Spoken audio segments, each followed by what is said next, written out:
Hi all, good day. This is third tutorial of break time refreshment. In this part we are going to discuss about Visual Studio code snippets. Let me show you what it is, how it is going to help us. I am having one project.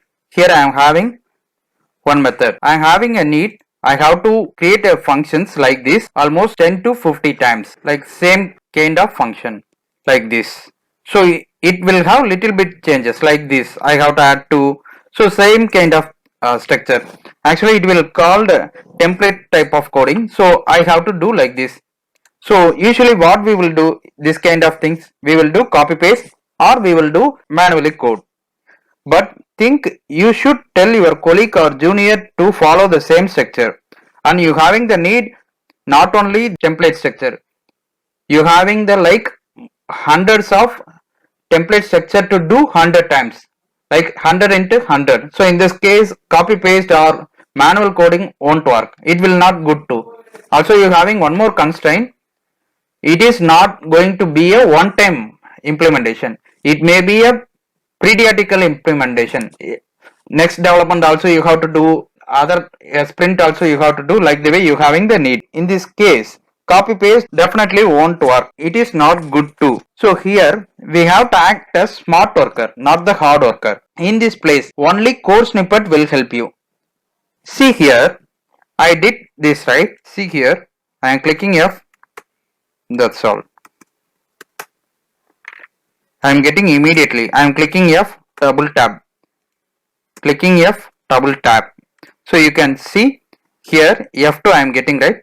You can see this information. Test snippet. It is a custom snippet, code snippet. You can able to create this snippet and inject to the Visual Studio Code. So this snippet is a like a one file. You can share it to your colleague or your team to import to the Visual Studio, so that they can able to access this snippet.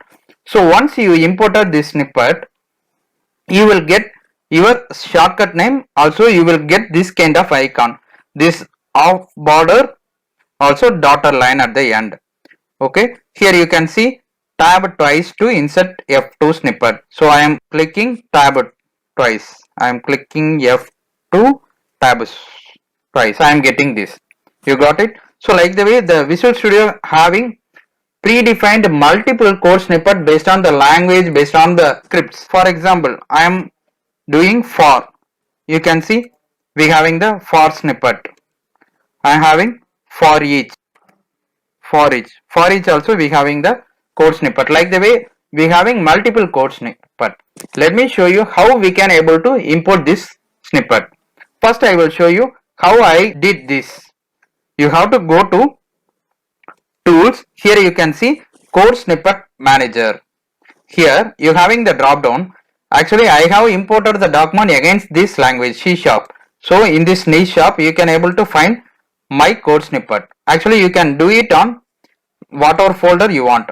This is the snippet I have inserted. Here you can see description is creating function.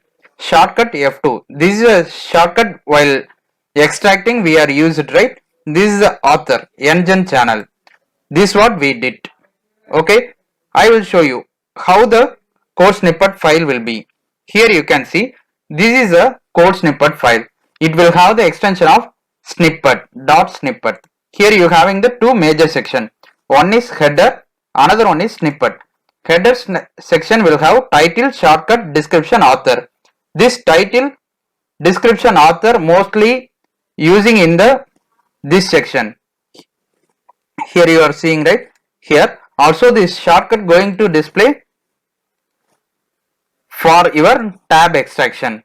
Also this title going to display in the tooltip of while extracting. Okay, you got it. This snippet section will have two more main part. One is code, another one is declaration. This code part having the attribute called language. Here only you will specify the language. You actually Visual Studio already defined multiple set of languages to segregate these snippets. So like one is C#, VB, like the way they having it. So right now I did the snippet for C#, so I mentioned C# as a language.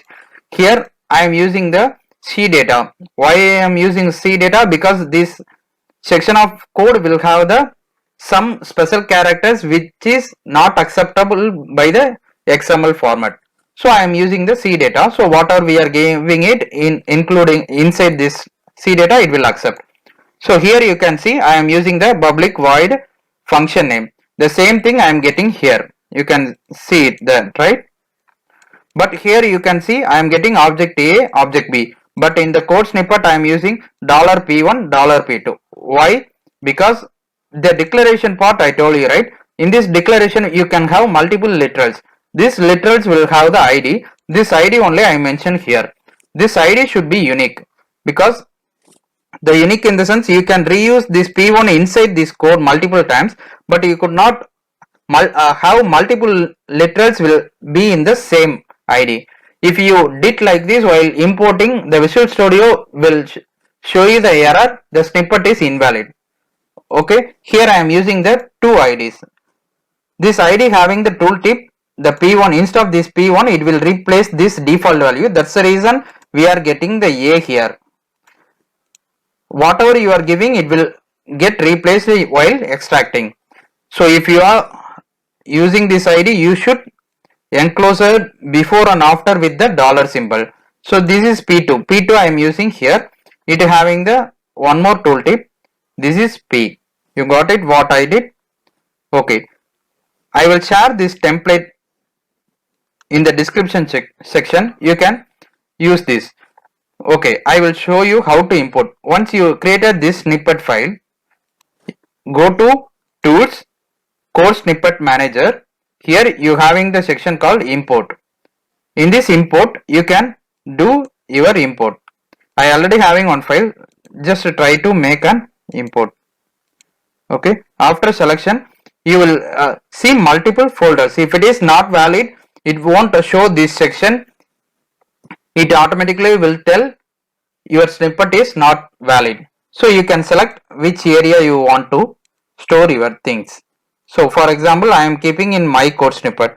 Usually you can have your my code snippet, it will be good, because if you are mingling with other snippet folders, you could not easily identify. That's the reason I am keeping here itself. Click finish, it automatically will get reflect. So I already did the same file, that's the reason I am not overriding it. So after that, while typing this letter, you will get this snippet.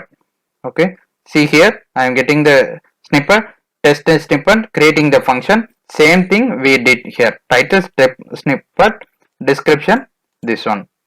You got it right? I hope this will be very helpful for you. Be a smart developer. We will meet you on next video. Bye.